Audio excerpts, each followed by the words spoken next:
going, so it should start receiving stuff soon. Okay. It's starting, it's receiving my content, so Great. I guess we're going now. All right. Allow for that bit of delay, but yeah, cool. Hello, listeners, and welcome to Holocast Grek Leth 1137, hosted by Callum Johns and me, Evan Gamble. Hello. And yeah, this is the first time we're doing this live, so this will be interesting. Definitely. And we've been wanting to go and do stuff live for quite a while now, so... Yeah, we've been looking to do this live for a bit. We were thinking on the 10th episode, but since we had some fun issues recording this, we thought for time's sakes, for both of us, it'd be better to just do it live. Right, well. And part of that is, and if anyone doesn't know, some of our listeners, we don't have that many right now. Yeah, not many. As of this broadcast. We've just kind of, me and Callum's just been busy lately. Callum with school and me with getting ready for celebration and on the crunch there for me. Yeah, fair enough. So... Because I've been studying film and TV, this weekend was pretty busy with filming some things for assessments and that, so good fun. I have one watching. That's probably you. That's probably... Yeah. Cool. So, did you want to start us off with the topics you wanted to talk about? Yeah. I mean, I could easily segue into Star Wars Celebration. I think that'll be actually a good first topic, and then we can segue into other news that's popped up. Oh yeah, I can chuck one of those in as well. Yeah, cool. We can do that. So the first thing that we're going to talk about is Star Wars Celebration, which will be this coming weekend. So, actually, that's sooner than I expected. Yeah. So, this coming weekend, and I will be attending on. If you haven't seen my announcement video, you can go check that on my channel. But and I've got the link to his channel in the description below. I've put all that there. Okay. So there's that. I'll be there on Thursday, Friday, and Saturday. Okay, Darth, something. It looks like you just hit your head on the keyboard.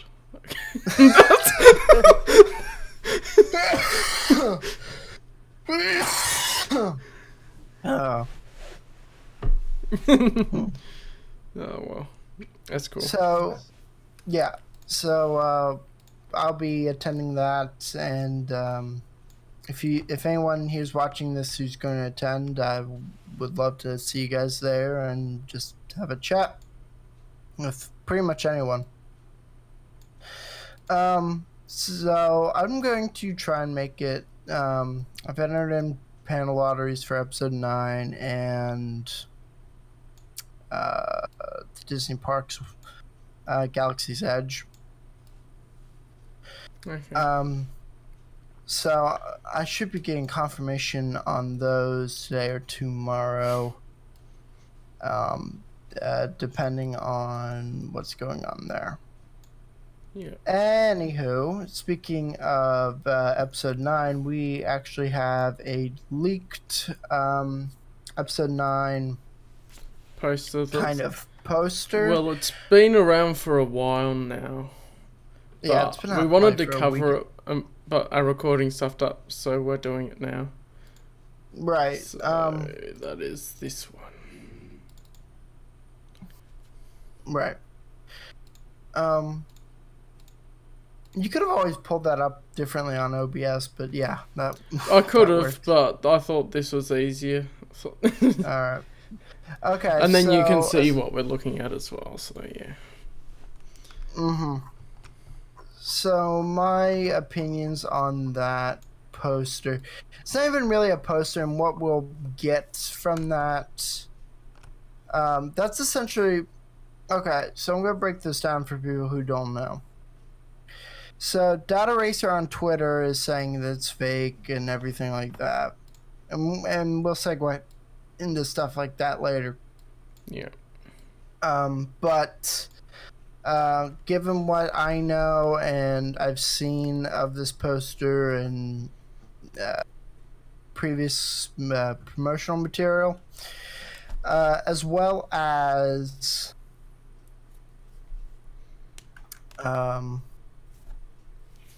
what am I saying? As well as following some of the leaks that's come out, I think this poster is genuine. Sia does something. He had to go. Anyway. Yeah. So I believe it's genuine. So what you'd see there is like promotional artwork you'd get on. They'll use that with probably the top series. So how that they I'll just use this as an example. They'll probably use it on a blanket, since I've got like the episode 7 one that was on a blanket in sort of the same kind of design. That's possible, yeah. And then Topps will also probably use this as a 9-card set. So on the back of episode 9 trading cards, you collect 9 of them and it'll create the poster and or picture. So that will be probably used for that as well, because we got quite a few of those for episode 8 in that format. Okay, I haven't really kept up with the Topps cards, even collecting the older ones. I have a few, but I haven't really looked at them too much. I collected the Last Jedi Topps cards. And this was before I knew the movie was going to be awful, so... Yeah. There's that.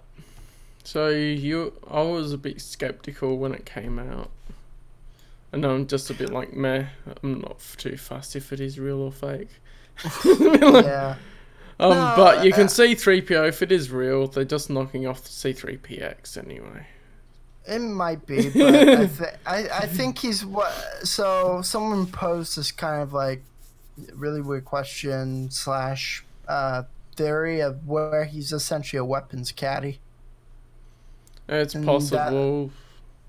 So it's like handling. But, I mean, he's a protocol droid, so that wouldn't really be in his programming. Yeah, but since when has the sequel trilogy even paid attention continuity for the most part? Or even logic in just he's a protocol droid with the programming. JJ tried to stick close to logic, and then Ryan took logic, threw it out the window. And thinking of that, he threw it out the window, landed in a cannonball, and it landed in a cannon. He lit the cannon and threw the logic approximately 500 yards south. Oh yeah, and thinking of that, Ryan Johnson doesn't even care if his movie gets retconned. I haven't read too much into that, but I saw a video that Lethal Lightning did talking about it. It's just like, basically Ryan Johnson doesn't care if his movie gets retconned by JJ in the episode 9. So yeah, I which I think if you actually cared about the story that you put out, then you wouldn't really want them to retcon it. No. But it comes with the territory. I'm working on the Star Wars property. Then again, if you wrote a decent story, you wouldn't have to retcon it. No.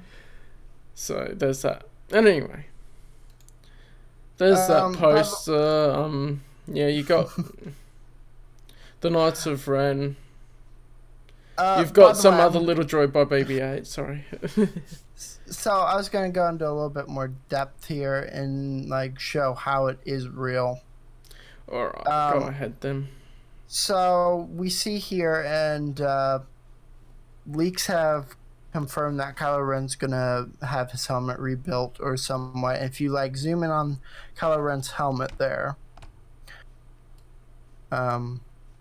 you can notice the fracture marks and everything on that helmet and where it was down Extra before. zoomed in. Oh, it's a bit low resolution there, but you can see it. So JJ seems to be going back to the old approach on where ignoring damage caused in the previous movie. Yeah. And he's going to use the same mask instead of rebuilding them, which... Oh, well. Yeah. And also the lightsaber Rey has... Lethal Lightning's asked what even is continuity here. Oh, boy. It's nothing really now, but... Yeah. They had such a grasp on it at one time, and then just kind of... They were so good at it with the EU, and then it did start to fall apart a bit from 2008, to be honest. Yeah. Anyway. I mean, I'm not... No, not entirely in 2008. It started, I think. And then it just sort of slowly got a bit worse. And then they did the reboot, and then it's just, oh, no, who cares? Yeah. Alright. So, again, the lightsaber seems to be repairing the metal. What else? Yeah, you said we've got some shots that we didn't see before. Anyway. Right, we've never had really as far as I'm aware, we never had a close-up shot or photo of the Knights of Ren before this. We've basically only had concept art and movie stills to go off of, but this is just that's a new picture in general. Yeah, and they have a couple of new characters on the right side there, which leaks have confirmed are new characters for episode 9 as well. Right. I won't go into too much because I don't know their names really. I think it was Jan and Zori. I don't know why I remember so much about the new stuff when I see it, but it just sticks in my head. By the way, I know this is, for the fans out there, this is an EU-centric podcast, but we are just kind of covering something like this since it's kind of bigger news. And yeah, and well, mainly you wanted to talk about it, and I'm just saying, okay, oh, you're the co-host. Throw me under the bus. Oh, I'm not caring that much, so I will. Yeah. So I think that's enough there. Yeah. All right. There we go. By accident. Cool. Okay, so then Dark Horse Comics. Yeah, Dark Horse Comics are doing the art book for the new game allegedly coming out called Jedi Fallen Order.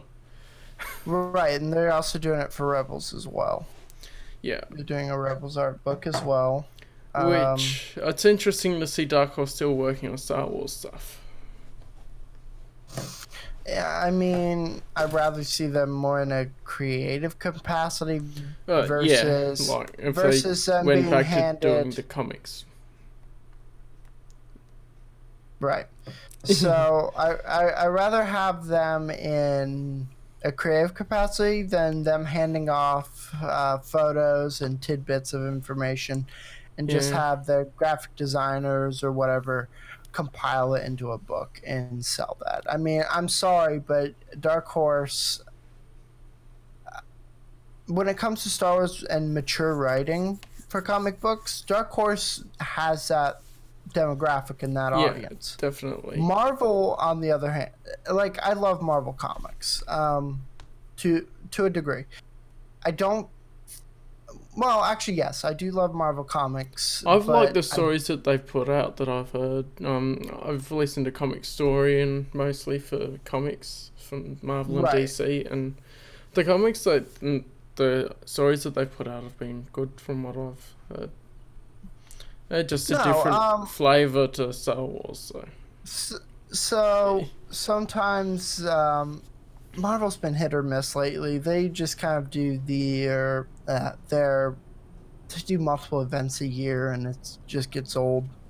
Yeah, fair enough. Where they just need to step back more, and I also feel that Marvel's creative direction is not that good, where they're essentially hiring freelance and indie. Yeah, I don't know too much indie artists about and writers, and it shows in their product. Yeah. So the thing is with Dark yeah, Horse, but a good question that Lethal asked. I'll go to this before we go too far into that rabbit hole. Is why not Marvel do the art book? Do you think? because they don't do art books. Fair. Marvel And does from not the do Star art Wars comics that I've seen them putting out recently, they just copy and paste stuff from the movies. So No. the art. Okay, so Yeah. I'll get into the art. So the reason why I don't like Marvel owning the brand of Star Wars, at least currently, is their artists. I'm not gonna say all their artists are shit, because that's generalizing and everything like that. But I feel as though a good portion of their art department, especially those working on the main Star Wars comic issues, just called Star Wars, is not that good. It's not good. It's jarring to the eye, and it's not pleasant.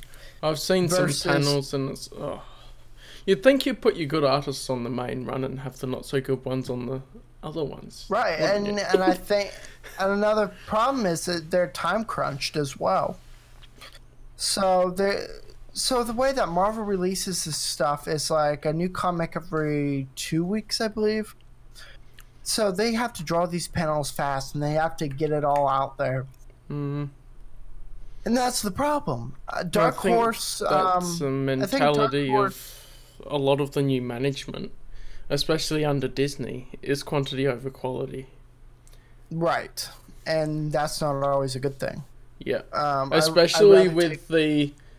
It's interesting. Someone called it the extended universe, and I thought, could the new canon have it called the extended universe, and we have the expanded universe? But that's a separate topic. It's possible, but is a separate topic. They haven't called it anything. But anyway, I was gonna say something, but yeah.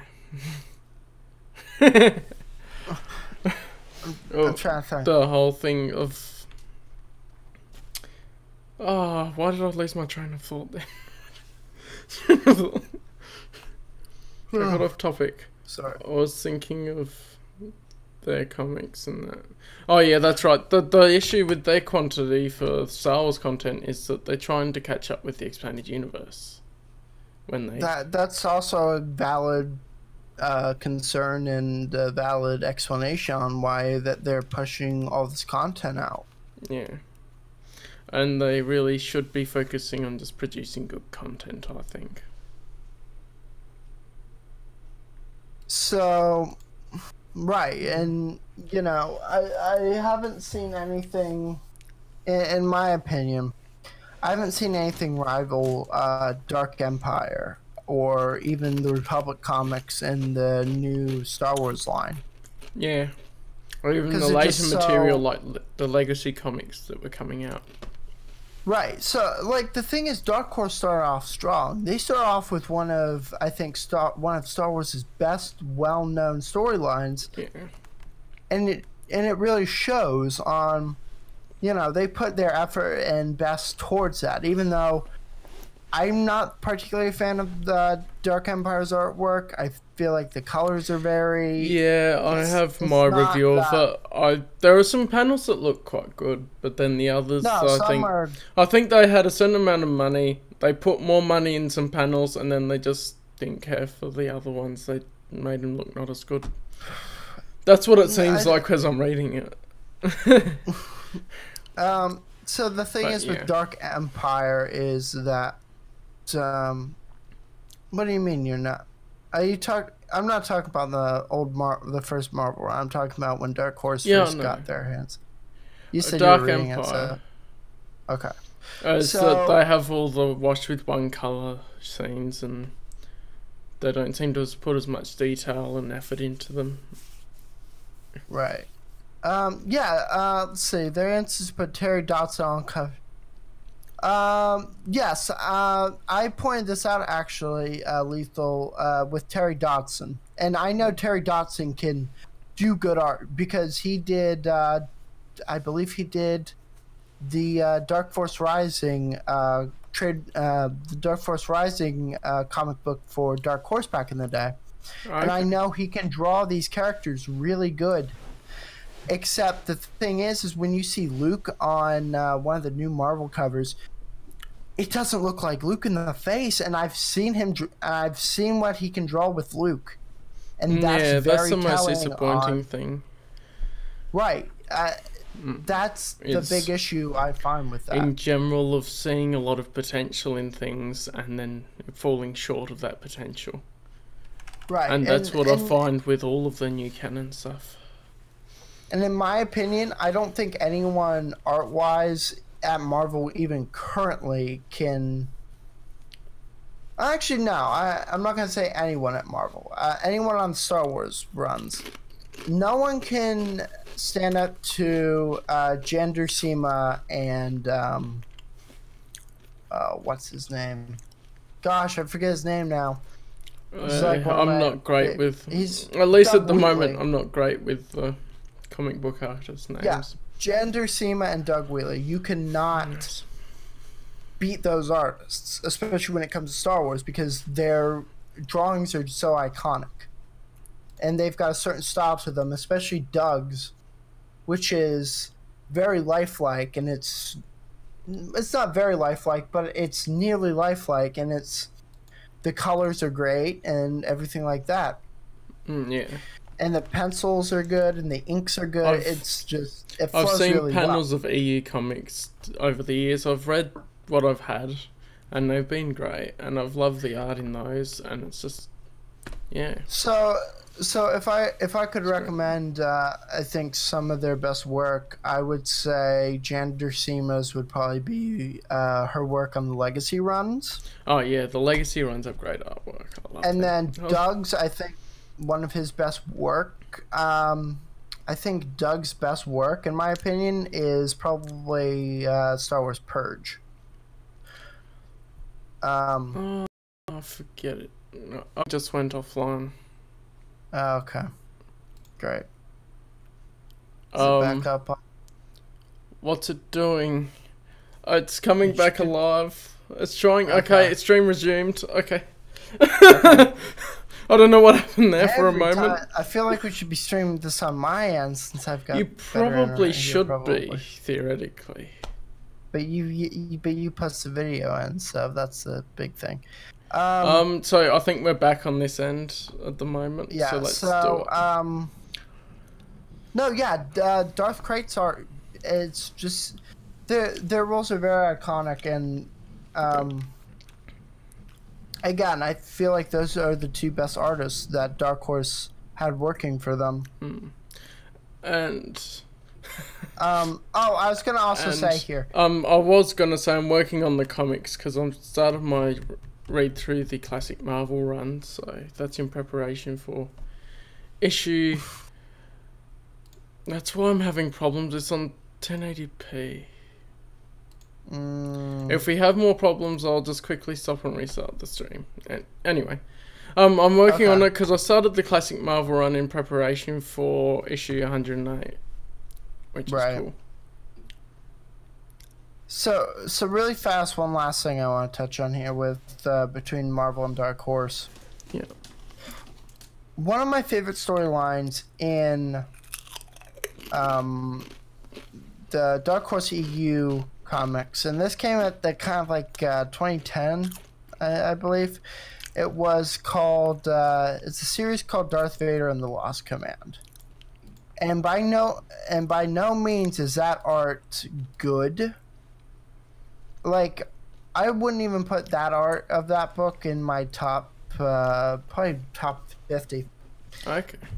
In all honesty, but the storyline makes up for it, and that's the big thing. It's like, yeah, for me, it's either you have good art, you have good story, or you have both. I even opened the bag upside down. Little Lonnie's just going, Callum eating on stream, Ray, and I'm like, I even opened the bag upside down. Okay. Well, of course you opened upside down. Why not? We are gonna get issue 100 now. I'm definitely am anyway. Gonna be looking at No, definitely. That's gonna be a pickup for me as well. But what I'm saying is I feel like the one thing, Darth Vader, Dark Lord of the Sith, that comic run after Revenge of the Sith, that was a good run, but it was plagued with some problems. Okay. But it was good. I don't want to harp on New Canon really much anymore, but all I'm saying is when Dark Horse didn't deliver good art and story, they delivered story. Yeah. And that's I guess that's the main takeaway here is. And you can really see the difference between the EU focusing on story compared to the new canon, not as much. Right, the new canon just wants to fill in gaps. Yeah. I feel like. Huh, okay, Lethal Lightning. So, gotta support the EU, but the boycott. Well. The thing is with my mindset is I'm not gonna let Disney stop me from enjoying what I want to enjoy. So, I'm gonna get it. Right. True, and I'm not saying that boycotts aren't, good or bad, but with me, Lethal, I just find them to be, at least with Disney, and I'm just like, I look at stuff in a practical side. A lot of new fans and old OT fans and stuff like that sometimes outnumber our movement. So we can put a small dent in it, but we will never stop it. That's the thing. The interesting thing was Solo, though, because even casuals weren't interested in seeing it. There is decline. There's definitely a decline, though, but I'm saying is a boycott won't matter to them. They've got all the money in the world. Unless you actually convince every single person not to go. And then Lord Moman was so pathetic. Oh yeah, definitely Lethal. I totally get how they I've treated heard that. about that.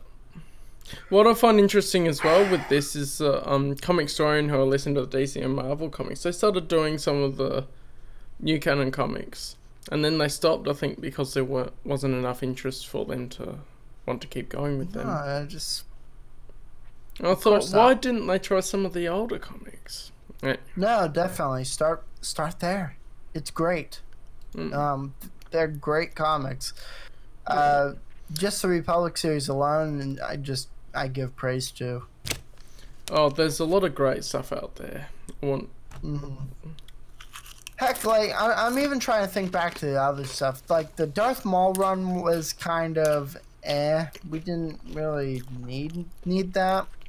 Yeah, classic Star Wars is but you give that a pass because it was really at the inception and the start of the comics, and it is S-canon. No, I'm talking about the new Marvel stuff. Oh, the new Marvel stuff. Yeah. So I did listen to them saying the Dr. Aphra story, and I like the Dr. Aphra story that they gave. But I think they stopped it before they ended up doing that twist when she was a lesbian. saying no to the soy. Dude, I understand that, but still. So anyway. Yeah. On that topic of talking about the new canon a bit, right. I wanted to talk a little bit about the Phantom Menace. Okay. I'm gonna put in my 2 cents because we can each give our point of view, of course. Right. And I've been trying to find a way to word this so it's not completely crapping on everyone. Because there are definitely people that are properly following the original intention with the Phantom Menace, I think. The thing is with the Phantom Menace, they're just... I'm just letting you know this. They're anti-SJW, but they aren't anti-left, and they aren't anything like that. I don't even know what all the terms mean with left and right and whatever. I'm that Aussie, well, so... it's kind of, left is more conservative leaning. No, wait, no. Left is more... Oh, darn. What is this? Yeah. Because I think Liberal and Labour here are the opposite. I think someone said that Liberal's more conservative here. Something like that. It's confusing. Yeah, so Lethal, you're great. You're a great guy. You're associated as part of the Phantom Menace.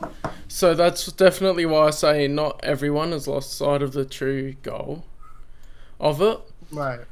But I find that there's a bunch of Phantom Menaces out there that just keep repeating negative points, and they keep bringing up invalid criticisms and then just crapping on other people, and it just seems like personal attacks on other people rather than being respectful as well, which I don't agree with. So it isn't so much personal attacks. I mean, I've found that it's a bit of how do I say it? The way that they've gone about criticising Star Wars has led to them bringing a lot of politics into it, especially like The Last Jedi, where there's some invalid criticisms like purple hair must mean SJW. It's just purple hair. It's just Okay, I find that gets a bit out of hand.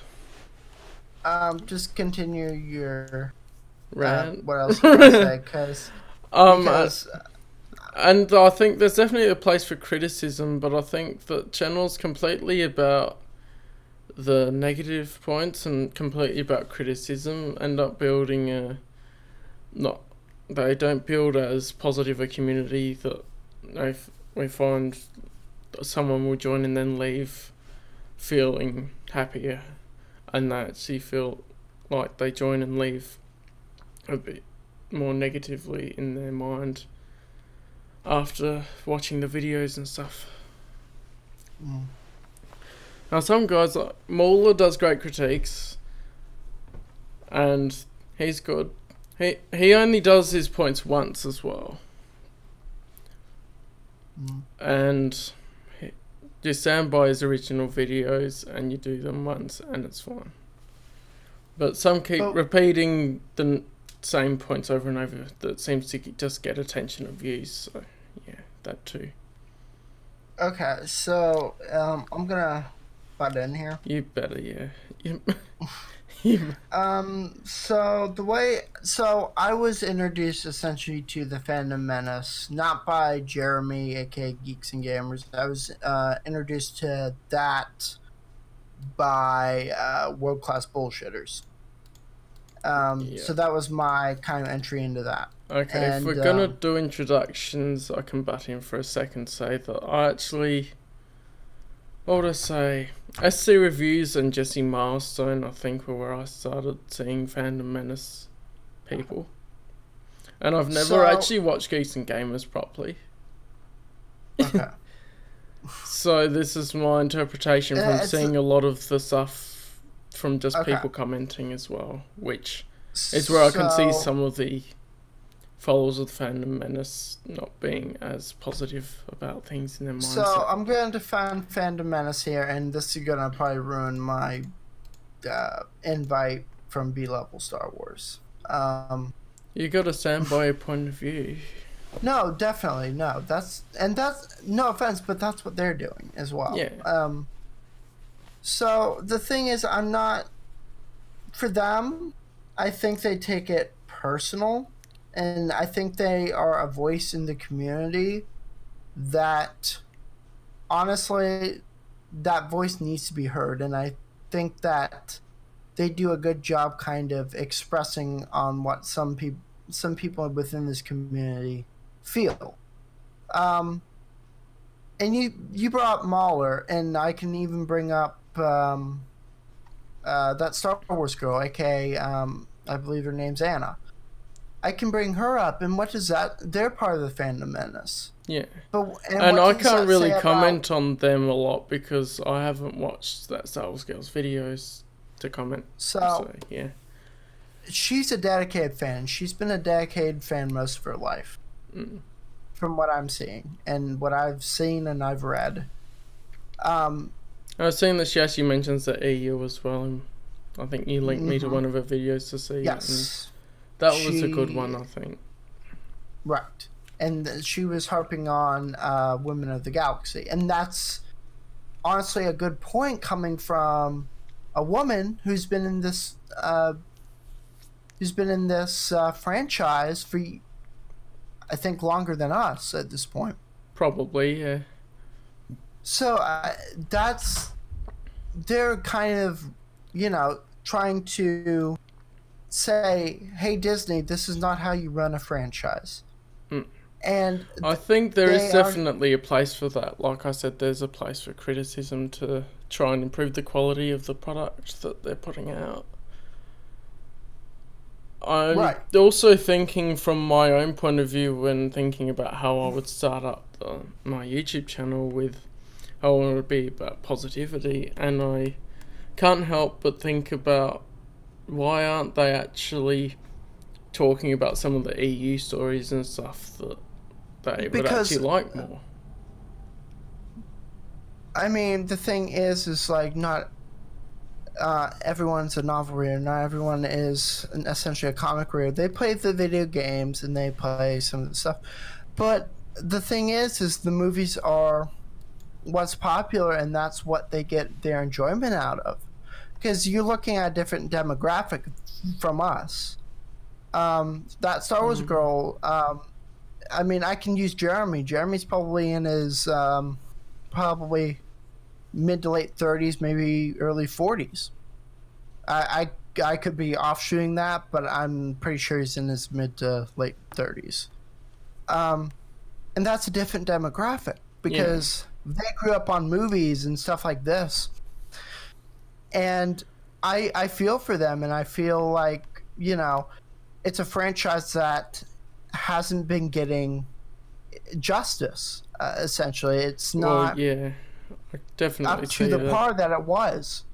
And that's what they're speaking out against. And they're speaking out against this agenda, and people can deny it all day long. There is an agenda within Star Wars, and it is there, and it is apparent within these movies. George Lucas put in politics in his movies, but they weren't black and white, and they were not blatant. Yeah, and that's the big difference here. Also wrote a good story to go along with them. Exactly. Because I wouldn't care if all of the politics and stuff was in it, as long as they gave us a good story. Because a lot of the time when I'm watching a movie like Star Wars, I'm pretty blind to political stuff, really. The only thing that really hit me over the head was L3 in Solo, so... So, and again, this all comes down to also political things within different parts of the world. Again, me and you had a discussion on this where political tensions in America might be different than Australia. Because I think there was something about, even in the Clone Wars, there was one of the Kaminoans is called Halliburtoni or something. And that's something to do with something that happened in America. I wouldn't even know about that unless someone on Twitter said about it. It's a play on words of Halliburton, which is an oil company here in the States. But I don't want to dive deep within the movie stuff. Maybe some other time. But I think we need a whole separate podcast for that. Right, but I still want to talk about this. So. Yeah, that's fine. Because we brought up the Phantom Menace, we should talk about it enough. Right, and they're just people. They're just vocal people who are, they're just vocal people who are voicing their concerns and their displeasure on how the franchise is being treated and how it's being represented right now. And I totally get that. But the thing is, it's not entirely negative. That's basically perceivable. Maybe that's something that I've found, is that a lot of that seems negative to me, and that's how I interpret it. And that's why. So the thing is, it's like what they're doing is inspiring people and inspiring, hope that, you see these people who are standing up for the fans, and that's positive. That is, whether you look at it either way, it's positive that they have such a unified fan base for themselves, and that they can do this. They're not infighting with each other. Yeah.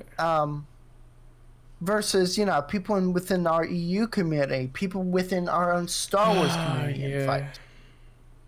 And it's just ridiculous how that happens.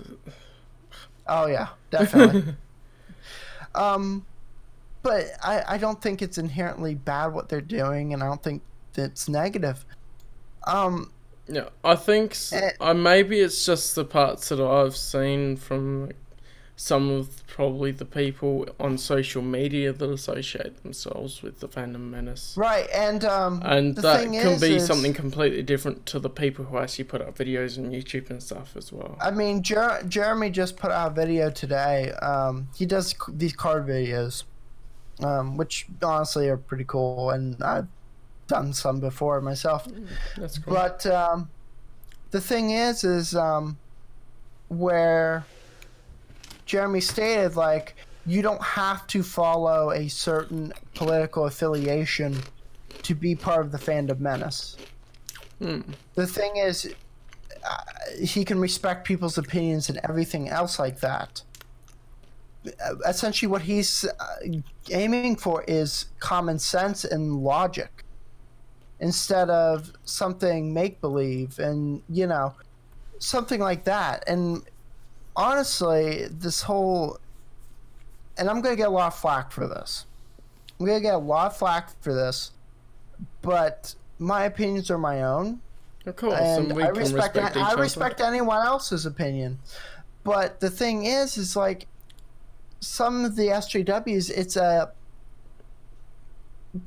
some of their ideas are fantasy-like. It's like, do you even live in reality? That's where I've thought stuff like that as well. Probably that some of that stuff shouldn't even be talked about. Like, it just gives SJWs more attention if you're talking about specific things. I mean, Anna on her Twitter, which is that Star Wars girl, she posts stuff like she will put people on blast who essentially start talking shit to her because. The thing is if you see some of these messages to them, you can see what the other side is like to them. And that's not a positive side. That's a very negative side. And I think that there's is. people on both sides that can be very negative, especially if you think about when it was just starting in 2014, 2015 with just the new canon in the EU before a lot of this had been formed to what it is now. In that you had new canon fans and EU fans, everyone was sorting out where their heads were at, and there were people attacking each other on the other side, which there's probably places it still happens today, but I've just gone out of those circles. I mean, yes, it's best to ignore it, but sometimes you have to fight. And, you know, well, a lot of that was they had a specific group for attacking certain things. It's like, no, definitely. No, I mean, the thing is, you should definitely be civil in how you talk about things. Yeah, I can definitely probably have to look at more videos that the Fandom Menace have actually put out. Right. I like Lethal's videos and that, which is good. And this is just a disclaimer. I'm because I don't readily follow the Fandom Menace consistently. I know about Jeremy, that Star Wars Girl, World Class Bullshitters, and Mauler. I know those four essentially off the top of my head. So I can't say for certain. I mean, the thing is,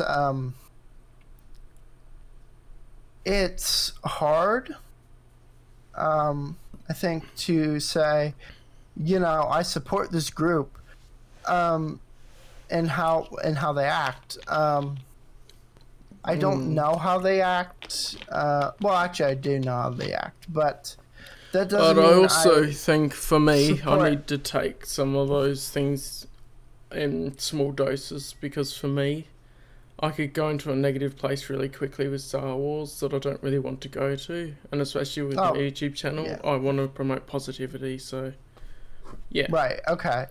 So the thing is like, you're allowed to disagree with people, but when you bring violence and stuff into it, that's pretty bad. Yeah.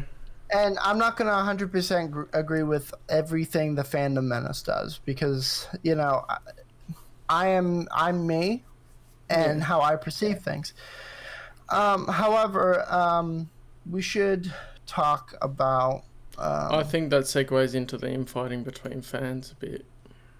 Yeah, so what's going on with... and by the way... Yeah, I'm not going to name names as far as this group of people. If you know about what's going on, you know about what's going on. But there's a certain group of people that believe it's the right thing to do to be able to... They think it's the right thing to do is to go after the Fandom Menace and call them out on their lies or whatever. And the analogy that he's tried to convince me with, which I disagree anyway, because it's fictional universe in real life, is that he feels like he's Revan during the Mandalorian Wars when he goes and fights against people and no one else does. It seems it's really zealous to me. Overzealous and misguided. It is, but you know who I see in that role instead? No. I see in that role instead, I see the Fandom Menace as that kind of role as Revan. Against the current management of Lucasfilm and that. They've broken off from essentially a main sect who rather be, you know, content and be, you know, isolated from, you know, everything what's going on. Yeah. They rather ignore the situation than do anything about it. See your auto. He was leaving. Yeah, and I think it's definitely the wrong way to go about it, because us as Star Wars fans, we're divided enough as it is. Right. And I think we should be talking about all of the bits and pieces that we like and what we can actually be unified over. And definitely this group of people would agree on what the Fandom Menace says as the criticisms of the new content as well. So apparently they're EU fans, even though I find that they haven't produced as many EU videos, at least Who seems to be the leader of the group is doing that. So the real question is, I know they're an EU group, but why they, like, I guess I don't understand here, is why they're attacking him when it has nothing to do with our movement in general. I got no idea, really, to be honest, how... Somehow, apparently it started from something about the Phantom Menace attacking one of their little group that they have there, and then they're just going ham at it, and it's just really odd.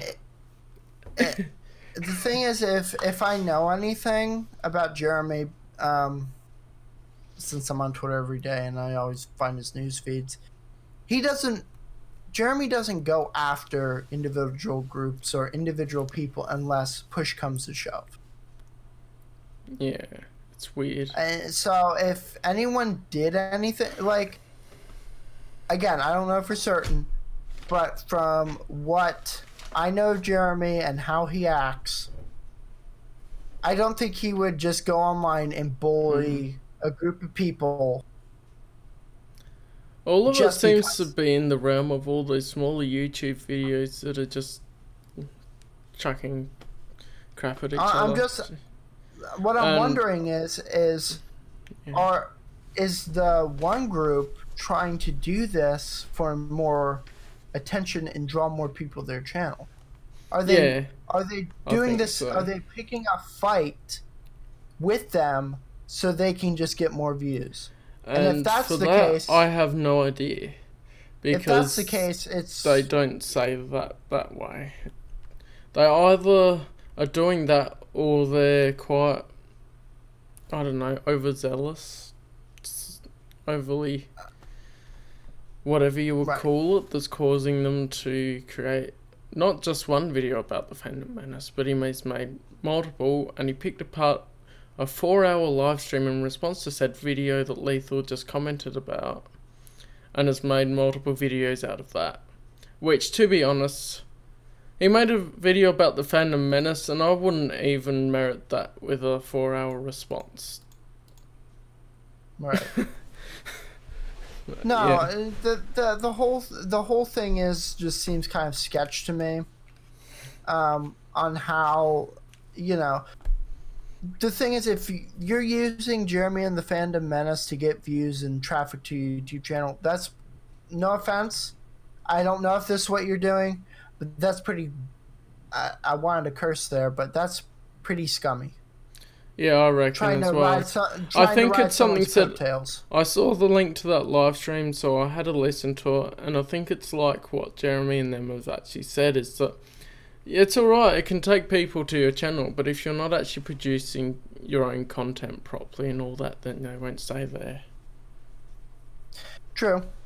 But people will stick around. I mean, case point with me, people will stick around to see the next crap you get into. That's the big thing. People are drawn to, people like being in the middle of shit. Yeah, and They like to know what's going on. People are this is just more infighting between fans when we should actually be more united, because we all don't like the new content, and we should be talking about the EU and the stuff we like. That's my point of view with that. And you can criticise the stuff to help it. You can stand against the new stuff, and I applaud people for doing that, because yeah, that takes a lot more effort that I'm going to put into looking at the new stuff, but yeah. I'd like to focus on positives as well, which is, with my YouTube channel, is what I'm trying to do with all of that. Lethal, I've had that person appear on my channel probably to debate me as well, but not about Phantom Menace. Yeah. So. But I think. Which is, no offense, which is really weird that he would approach me on one of my videos, because I know his stance on TCW, and I feel like if I got on there, he'd just him and his group might just chew me Oh out, yeah, because that's the main divide between EU fans as well, is TCW. Right. And my, no offense, my stance is firm on that issue, on where a lot of people just need to, and I did a Twitter post about this, is some people just need to accept what it is, the situation for what it is. Yeah. And just not outright ignore it. I'm going to respond to Lethal here, saying it's about trying to build a better future. They're using the past and going to help build a brighter future. I feel like with the way things are currently going, it won't be a brighter future for Star Wars. I'd actually prefer it to sort of fade away, and then someone else will pick it up much later and create good content with it, is what I feel should happen to it.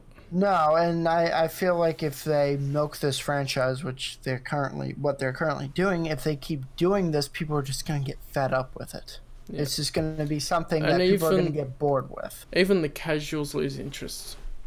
Right. And I mean, this is to be, and I think Lucas really had the idea between, 2-3 years between movies, was because it builds interest. It builds the fan base back up. It also allows him time to create quality stories and movies. Right. So. Which Disney is actually at fault for that, because Disney, Pablo Hidalgo has tweeted that Disney set the deadlines for everything, so. Right. Yeah. So, let's see here. Oh yeah, what is Lethal Lightning? If you watch Game of Thrones, what is dead may never die. Yes. Thinking of the Phoenix. Let's see. Alright, so I think we can finally get into the Clone Wars episode. I think we've talked about that for long enough, I think. I mean... Unless people have any questions or want us to keep definitely. Hero if you want something. If anyone's got any questions for me, I'd be more than happy to answer them. Because I've sort of always been in the middle of the fence on this. I've joined some communities and then left them because I realised that it's not healthy for me. And so this is something that's been a bit of a constant thing for me, of going back and forth between some communities that I initially think are alright, and then I just... Yeah. So I hope to build my own community around that. Yeah. Thanks for the praise again, Lethal. Appreciate it. What's this? Yes, Lethal. I will answer your question now. Yeah. Thanks, Lethal. Yeah. Let's see. Okay, 2 questions. Yeah, George can tweak whatever he wants. That's correct, and that's why he can change the special editions and everything. Right. That's my whole thing with that's why G Canon was at the top, and why it went. He could change anything; it'll be canon, and so then everything fell in line with that. Okay, so Lethal, I don't know if you're typing out your thing, but ask away. We'll probably both talk about the questions anyway. By the way, I got business cards for Star Wars Celebration. Nice.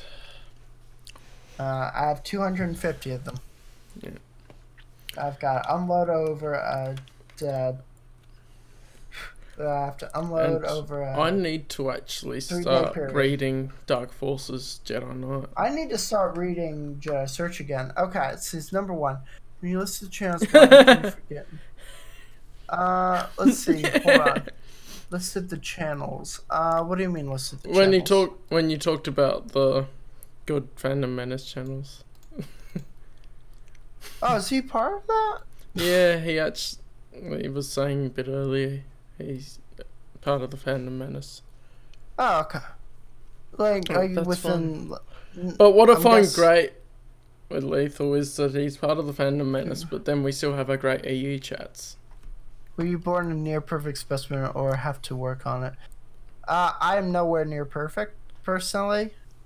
Let's see. I'm nowhere near perfect. I just do what I do and do what must be done. Do what must be done, Lord Vader. Do not hesitate. Show no mercy. Wow, Luigi. Wow, Luigi. So no. Definitely no. Currently, I'm in a rough spot in my life. But if I was perfect, I would be, out working, making money like my brother. But no. But you're I'm working the. Yes, Lethal. Yeah, you're great, Evan. I do like you. Yeah, I mean the thing is, let's see. Oh, so here we go. We could discuss Mandalorians sometime on a stream. Yes. Well, that could be a topic we do. I mean, I've discussed Mandalorians enough, but yeah, I have a very firm grasp on all that. I've yet to read the RC novels, but so I think it'd be good for you too. So. Oh, yeah. Definitely. I have one of them. I love that series anyway. So even if you think I won't change what I know about the Mandalorians, just read them. They're great reads. Right. We need to direct more people to the channel at some point. Yeah. Well, HolocronKeeperEvan's channel is in the description below. Right. So if you guys want to click that, all our socials and everything that are chucked in. In case any of you want to know, by the way, I will be going to Celebration, and I will be recording with this thing the 3 days that I'm there. So, cool. So if you guys want to watch my Celebration, you're more than welcome to when all that comes out. Well, I think I'll be right. Yeah. I'll be right back. I'm gonna grab something to drink because my throat is getting dry. All right then. So Hallmark, you're going to be in the minority of at least EU fans were saying that you like what Clone Wars and Rebels did with the Mandalorians. I find that I distinctly separate the two timelines myself. So when I think of the new canon with Rebels, it's like, yeah, they're just a continuation of the Clone Wars Mandalorians. But as far as the expanded universe, I mean, the Mandalorians are decent. Death Watch is Death Watch. They try to kill people. The pacifistic Mandalorians, I think, more like they were something completely different. But yeah, space to fill in while you get a drink. I was just saying what I think of the Clone Wars and Rebels Mandos. Rebels Mandos have some, work to be done on them, but they still, again, I feel like Rebels is just one giant WEG campaign, old role-playing game campaign. That's what it always feels like to me. Apparently, George really liked those. Did he? Yeah. I know that the team really took inspiration from that, and it just really shows. Let's see. Yeah. No. What I love what TCW did with. Before we get on the episode. Yeah, that's right. I do like what TCW did with them, and I know a lot of people in the EU don't like it. Yeah, I did say that he might be in a minority, at least in the EU fans. No, yes. The thing is not all Mandalorians are the same, and it's Well, I think you missed me saying just that I think they're okay. Death Watch still is Death Watch. Death Watch is still Death Watch. So and that there's nothing wrong with the way changed. Death Watch is portrayed, and then the pacifist Mandalorians. I think the pacifists got a pretty sort good of think of them separately, but yeah, I think of them definitely as a separate group of people that I wouldn't call Mandalorians, but they call themselves Mandalorians. That's how I see it in my head. Filoni fan. Well, that's cool. Anyway, we should get on with the episode that we have here. Right. And let's hope that the copyright claims don't try to strike. I need to find... until I get DVDs, because I'm not paying for Disney streaming service just for one show. Who is? Oh wait, hold on. Is the Mandalorian gonna be on there? Apparently, all the Star Wars ones are gonna be. There's a Cassian Andor show gonna come on as well. Oh god, I'm not even interested in that. I'm not interested in paying for another streaming service. I'm not either, which is kind of like, why are you doing this? Fun fact, Galaxy of Adventures is blocked in Australia. But if I use an incognito tab, I can watch them. No, you now figured that out? I figured it out a while ago, and then I was like, well, it's a bit late now, I don't care that much. Yeah, Filoni can write good storylines. I can tell that, definitely. Filoni is more than capable of writing good story. And yeah, I don't think it was John Williams that did the music for the Clone Wars TV show. He didn't. Damn, I forget what his name is. But all the claims I've got when I've uploaded them, like we pre-recorded them, have been for audio-visual content. So I got to keep talking over the episode.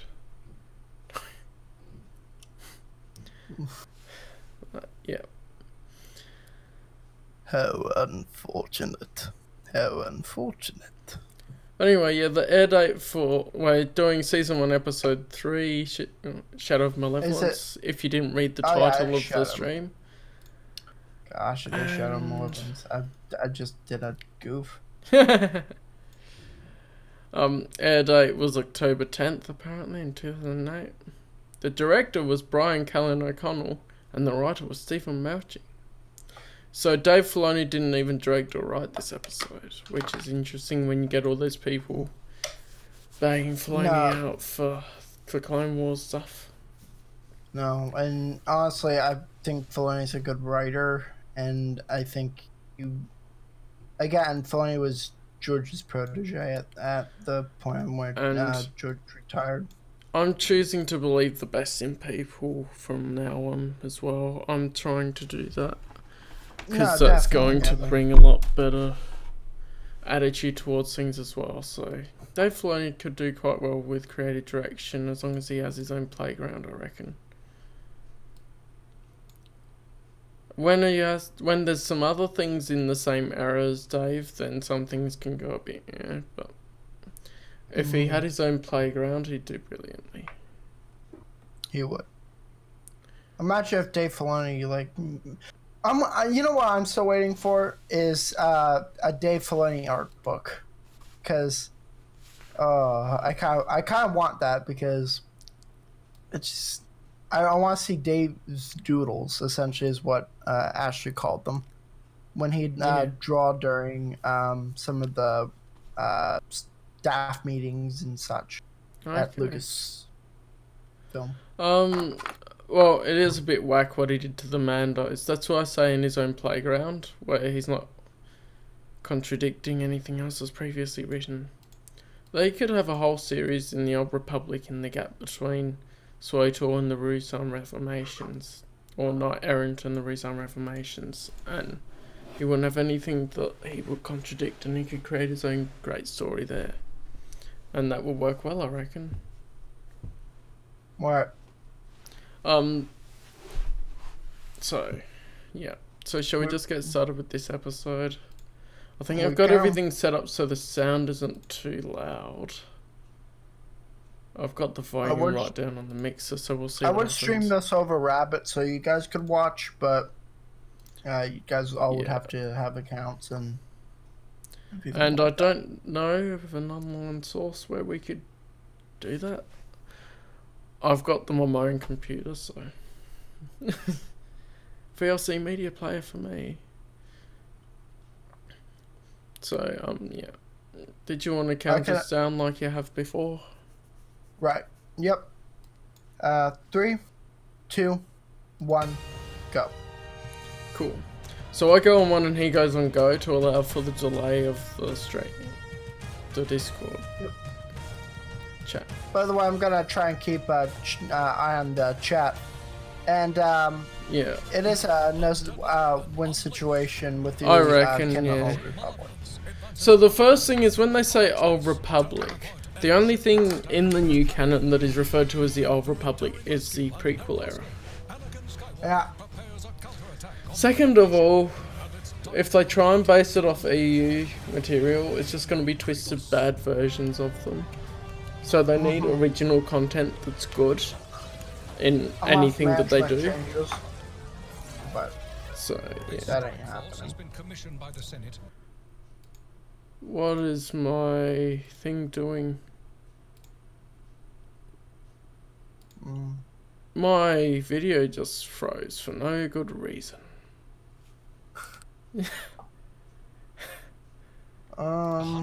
There we go, I've fixed it. I'm keeping going. It's gone funny looking, but it does that when in VLC media player. Anyway. Oh yes, we get to see Clone Wars General Grievous here.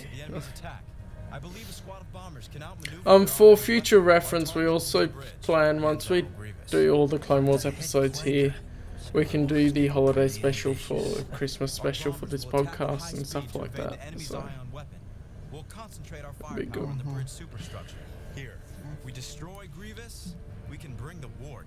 Of course, we can bring the war to a quicker end if we destroy Grievous. But he's just gonna run away like a coward. Again, I don't have a problem with Grievous in TCW. I only find that they don't do well portraying him as being fearful. Like, there's no reason to fear him in the Clone Wars. I mean, there's a reputation still. And that's mentioned throughout the series. Yeah. But they don't really give evidence of why he has that reputation. But I guess that's also why you have the EU material. Is, you know, you have the background EU on material, that. you have the 2003 micro series and that. And again, you're only getting a snapshot of the conflict during all of this. Yeah. This isn't great. Like, this isn't all that Grievous does during the war. It's, you know, there's other shit happening off screen and in different material. Like, I do find though, I know you're defending it a bit here, but I do find that the show within itself could do with showing that reputation. Oh yeah. I totally agree. Because there's definitely those that only watch the visual media and don't go into the other EU content. And so we've got clones and droids. And I'm trying to think of things to talk about to go over the actual audio so I don't get copyright claimed. The stream's still up for now, even though it might lag a bit. What I need to do is turn that to 144p, and then that might actually help my stream. 144? 144 is... On the one playing on my live dashboard, I don't need that to go high quality. Well, no, what I'm saying, no, you just need to change the output resolution to 720. Just do that. It'll save on your latency. I can't do that in the middle of streaming. No, you can't, but I'm saying like after you get done streaming. Yeah, I'll remember to do that for the next time. Lethal, I think that's a gross exaggeration there. If he's coming at you, just throw a pillow at him. No. If it was the Jedi throwing a pillow at him and then the Jedi leapt at him, then he might run away. I mean, Grievous is pretty intimidating during the whole Battle of Dathomir. That whole thing. Let's see. Phantom Menace had the battle droids with the worst flaw though, being all tied to one control station. Yeah. They aren't the best by any means, but they both have trade-offs. Yeah, the Clone Wars and Rebels, I think. The only part I'd say was really bad out of Rebels was I found Season 1 really hard to try and get through. But once I managed to get myself through Season 1, Rebels did get better. Right. And the Clone Wars, I watched it and it's good, but I just place it in that middle area of all the Star Wars content. The greats being like the Thrawn trilogy, legacy comics and all that. And then the bottom being like the classic Marvel, Star Wars probably. And some of the other weird stuff.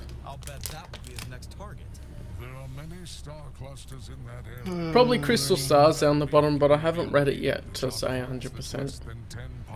Thinking of that, the author, was it the author of the Crystal Star, died recently? If you lose any ships before you reach the target, we won't lose anybody. I think so. Let's see. I will come along. Ahsoka in season 1, I believe, is 15 or 16, and then by the end of TCW, she's 17 or 18. Yeah. I'm erring on the side of 18, and by the end of TCW, I believe. Yeah, because they pushed a lot of Padawans earlier into combat during the Clone Wars. I've contacted the Naboo. They're sending ships to help you, and I'm on my way as well. Yep. Let's see. If they reach us in time, do you really think we're going to stop that thing?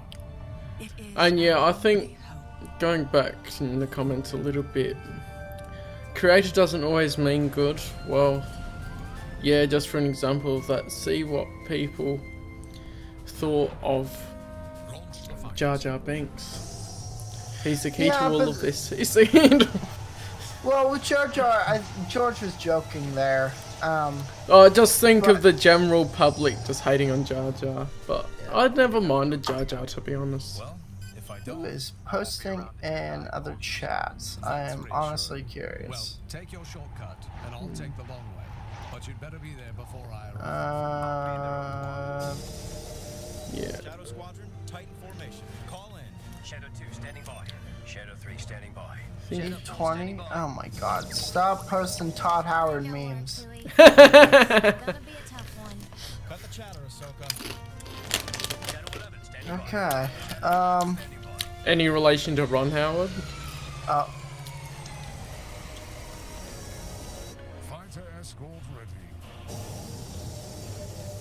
This is Admiral Yulanen. You are clear for the space job. Good hunting, sir. Thanks, Admiral. B-level Star Wars has commented, if you feel like some of your points are misrepresented, just type them in the comments and people can read them on the live chat if they're watching this. I didn't say you were doing it for views, but I said it was very hard to know if you're doing it for views, because some people might be doing that and actually not say that they're doing that. Anyway. And that's why I said it like that. Yeah, Ahsoka. What is the legal age for Star Wars? That is the next question. Okay, if we can just manage to navigate through my shortcut, we'll be all right. A nebula. Let's see. Unpredictable. I advise caution. Don't worry about us, man. And we can hold our own. Right, Shadow Squadron? I'm not here to defend anyone, so. What the Padawan thinks? Of course we care, Snips. But we're still going through that nebula. Thanks, R2. You stated that you aren't, so that's fine. But to be honest, I don't really know you that well, so. I do like how the medical frigate's docking with the medical center in this. Yeah.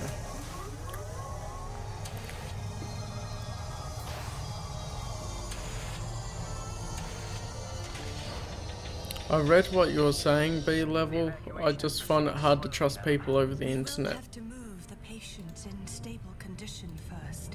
The more critically injured will have to wait. What about the bacta tanks?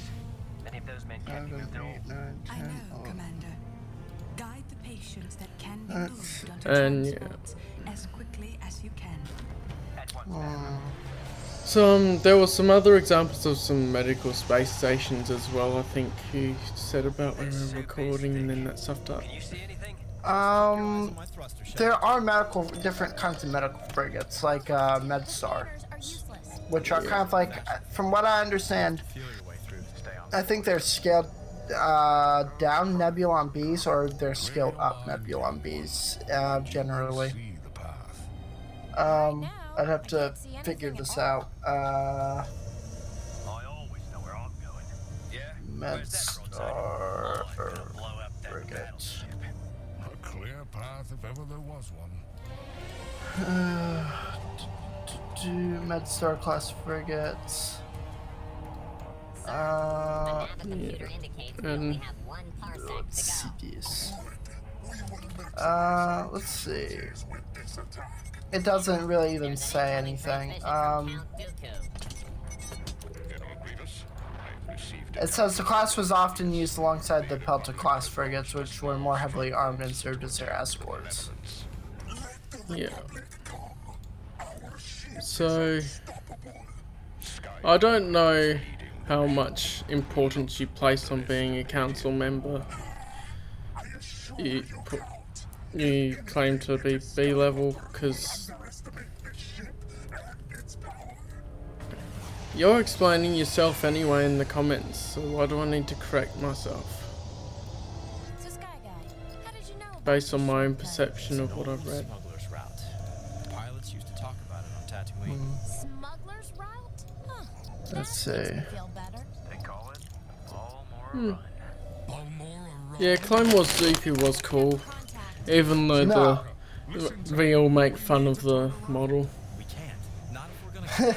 Yeah, that recently came up. And you can do the same with the original 2003 series.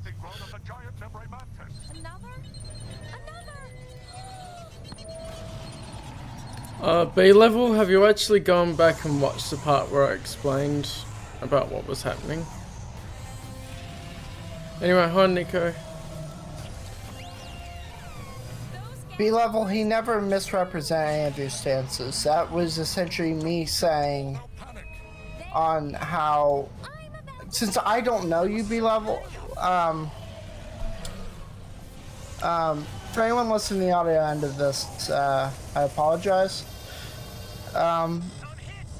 This is because we're doing it as a live stream and people are commenting. Right. If anyone misunderstood you, it was me. So don't be giving Callum any crap. It was under my interpretation on, and I assumed, and the thing is like, I shouldn't assume. But Well, also B I don't level, know that I well. didn't want to correct someone without knowing 100% because I don't actually know the person 100% behind the keyboard. That one looks hungry. Nah, it's just smiling at you. All I know is that you've gone ham on the Phantom Menace, so.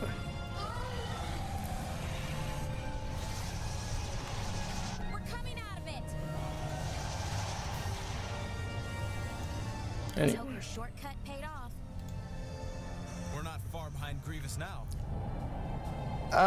B level, I'm sure we can talk to you at some other point after the stream, They'll never be finished before the enemy. if that's okay. It'd probably be better to do this after the We stream. have to be ready. Yes, sir. Not to blow you off or anything, but you know, we also have an audio end of this. Let's see. Shadow 2, what is the damage to your ship? Well, I said the part that I said I would say to convey your stance as B level, and if you're not happy with that, then Is that much closer to just say you don't want me to mention it. Mr. Plo. But we didn't lose any ships, and I didn't. Another contact. I thought those things wouldn't follow us. Not following. Coming out of hyper. But anyway, It's a ship. It's the Malevolence.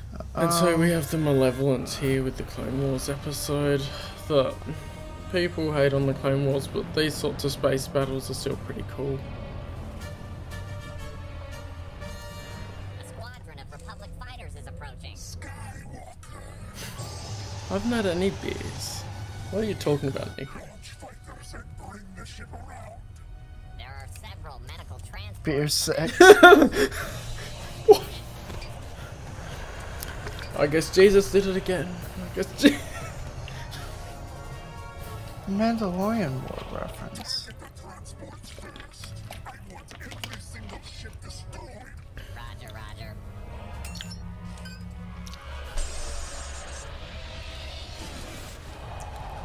Okay.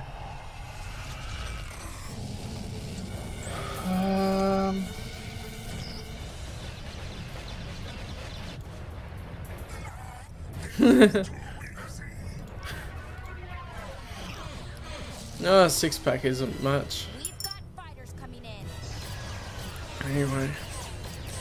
Yeah, I think before I mentioned how they had the sort of variation on the Y-wings, but they're basically just a precursor to the ones we see in the original trilogy, which is cool. Yep. Your fancy flying is making it difficult. Yeah, the ones that you see, like, a lot of people bring this up in TCW, like, ruining the shape of the ship. It doesn't conflict with that since there are two different models that you saw originally in, I believe it was the Complete Cross-Sections books. They're two different models. Yeah, these are the precursor models. Yeah, okay, B level, you can sign off. We'll probably talk later.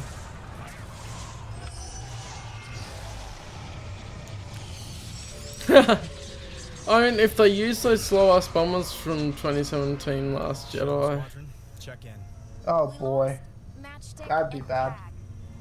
Shadow 6, 7, and 10 were caught in the red. Too bad that Kaminoan becomes a total B word later on. Yeah. It looks as though Skywalker's face. And I And honestly I'll do clarify like that I actually pretty much said that I don't know the Phantom Menace that well, and I've heard of a lot of rhetoric from the other side, so yeah. I'm pretty on the fence about it because I have no real interest in getting caught up in all of the negativity and infighting. No, definitely. And I will support Callum's claim to that. And I honestly, I don't want to get into the infighting, and that's why I said my piece is like... And I think I'm support- gonna cancel a video I had planned that's in reference to one or two things with that, because that's just gonna go down a rabbit hole that's too far now. Well, I'll just stick to me other and you, topics which would be can good. talk about. Yep. I'll talk to you about it after the stream, Evan, that'll be alright. No, yeah. Go on ahead. They're targeting the station. We're running out of time. Well, yeah, Let's of see. course, the Clone Wars was made when the expanded universe was canon, and so they actually had in-universe rules in place so that they couldn't do those sorts of things like go light speed through it. Right. And the thing is like, I forget, I saw something like somebody say something with hyperspace something, using hyperspace as a weapon. But Yeah. the only thing I can think of that's close is, two things I can think that is that are close that were in the EU. Number one was the Galaxy gun, which shot a missile at light speed. Oh, yeah. But And, however, it came out of light speed and then it would detonate. that's awesome though, to read that in Shadows of Mindor. The Galaxy gun's cool. Was it? Oh, It no, should've I'm been thinking of the Dark gravity Empire. gun, sorry. I'm thinking the Yeah, you wrong think one. of Probably. Gravity Galaxy. They both start with a G. Can Ahsoka fly in space? What do you mean by that, Lethal? Like Mary Poppins. Oh, okay. Also, the second thing was three Star Destroyers coming at light speed and ramming into Vader's ship. However, it had a deflector shield on. Yeah. Which, I don't know, like, why wouldn't anything in space have a deflector shield on, as even, like, the smallest bit of debris might screw up your ship, even while flying at a... Yeah, but that's why they have to specifically plan the hyperspace route so cautiously with the Navi computer. Yeah.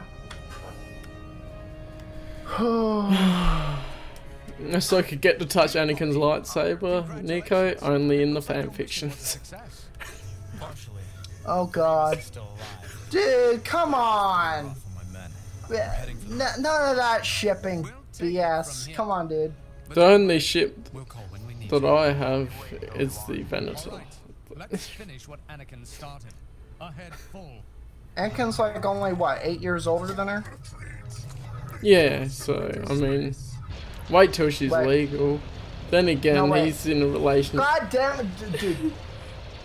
But 6 years older than her. But you could say that Anakin and Padme's relationship isn't much different to that. Only Padme's the older counterpart. Great job, Master Skywalker. Right. Your leadership skills are most impressive. You didn't do Most so bad. impressive? Why is that? Excuse me? I believe it was my suggestion. I to do change the like- plan. That's kind of true, Snips. From a certain point of view. How this series focuses. Oh no, I'll get lethal. into this later. Make sure our ships are ready. We'll only No, have a short lethal. time before Obi-Wan calls us for some. Oh god. I mean, you do you, man, General but Skywalker, We're I gonna wanted keep to this thank going. you for your valiant effort today. Do not take the lives I like you saved Padme, lightly. as far as the EU's But I concerned. also can't take the lives I lost. Yeah. lately. I see. The main part's just adding in the bits of politics in the novelizations, I think, that helps. Your master is a very curious Jedi. He is one of a kind. so that was the end of that episode. Yeah, this is... I'm not far off. I don't know what froze on me there. The episode was really fun, but They're still good to watch, like... Even though No, they yeah. disagree with some things... Oh, a big Cartoon Network logo. Get rid of that. oh boy. Nah, that's not their current logo. You're good. Let's just have Starfield. There we go, Starfield. Or Black, one of them. That's good. But, yeah. Lethal, is one of your issues with Padme that she died from sadness? Is that one of your issues with her? Because I feel like it's actually the proper medical condition that she died of a broken heart. She died of something else, but again, I'll elaborate that on that in a It's a different fun video, fan but- theory, yeah. It's a fun I feel like that's just a fun fan theory, but yeah. Mhm. We can leave that to one of the episodes with Padme in it. How long have you been streaming? Oh, that's for? not one. Streaming for about an hour and a half. So Okay.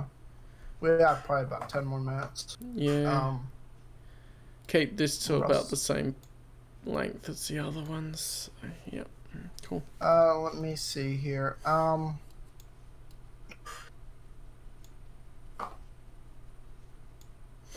Yeah, Lethal. That was one I was thinking of. Palpatine. Yeah. Yeah. I mean,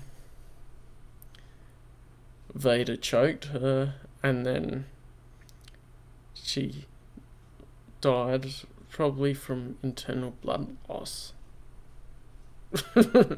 That's another thing. But the thing is, the medical droid said it couldn't find anything medically Yeah. wrong with her.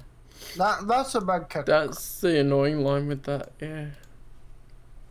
I wouldn't be surprised if if Vader himself drew energy from her. Because he's the one that knows her energy signature more completely. Let's see here. And it looks like I was good for the stream, so it didn't get taken down, thank YouTube gods.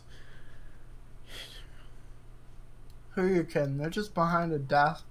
The bots are just behind a desk eating virtual Krispy Kremes. Drinking a nice virtual dark coffee.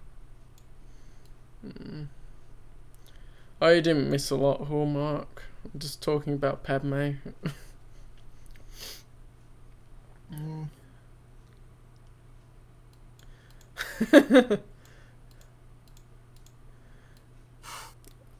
Yeah, his body, his one.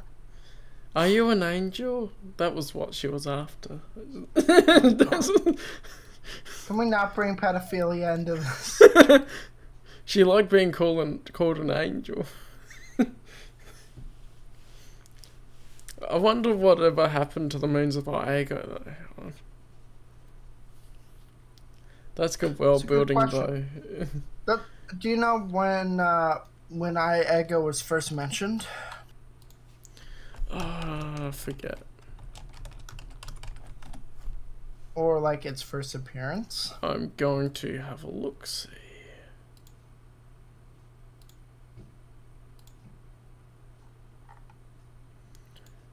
What do we have here? First appearance was in Star Wars Legacy, Loyalties. Mm-hmm. And then others were mentioned. It doesn't say which was first mentioned. Phantom Menace. Yeah, that makes sense. Because it's the earliest one there. Oh, there we go. First mentioned.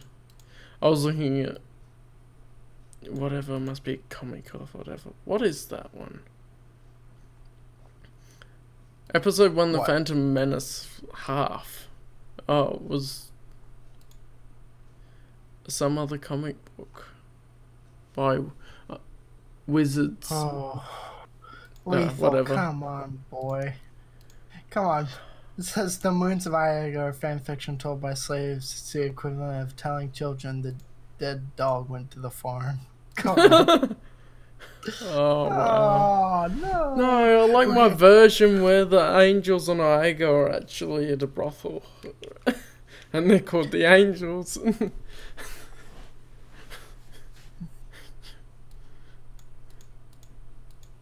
I'm not even going to read some of these comments. I think that's devolving a bit. Alright, we should probably end it here. Yeah, we can end it here, I think.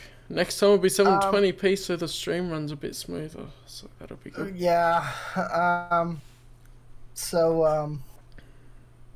Any closing thoughts? Oh, well. That episode was... I mean, a lot of the episodes are fine. I like that episode. It's still Star Wars. It still has that feel to it, I reckon. And all that. And... yeah. I think pretty much we discussed our thoughts as we went through, so that's pretty good. Any closing thoughts on your end? Not particularly. Let's see. The religious people that worship Vader. Oh, frick. The something cult. The, oh, I forget. Darn it. I can't remember. I need to find it now. Hindsnake cult? There's the cult of Darth Vader. No, it's... Oh, that was a different cult. That was a different...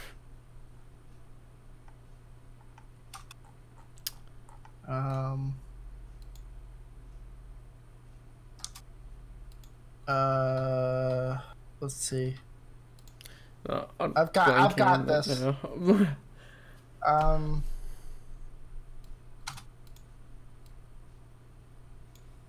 see. Yeah. Oh, yeah, it's one of the... It's the Hind Snake cult. I did say that. Is the Did you say Hind Snake? You said there was one, I said Hind Snake cult, and then underneath it said something about a cult of Vader. The cult of personality. Anyway, good old GTA San Andreas music radio. Yeah, so yeah. I mean, it's a fun episode. It doesn't really have anything that is any contradiction to anything. at all in that episode. So, yeah, cool. Alright, so this has been Holocast Grek Leth 1137, episode 8. Cool. Join us next time. It'll probably be... We'll see if we can do this next week sometime, maybe. Yeah, probably... I should be able to do this as soon as I get back, essentially. It'll be the day I get back, so...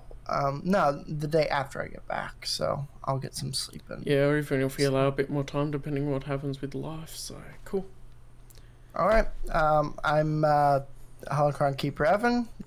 There should be a link below to my channel. Hit that subscribe button, ring the notification bell so you get updates. Especially you want these updates since I will be filming Star Wars Celebration Chicago. So yeah, I'm still a bit bummed about Celebration not coming to Australia, but that's always been a thing. So it will, I promise it will eventually go there. Eventually. I was thinking of Manuel from Faulty Towers. I've never seen that. Oh, you should. It's great comedy. Anyway, see you guys. See ya.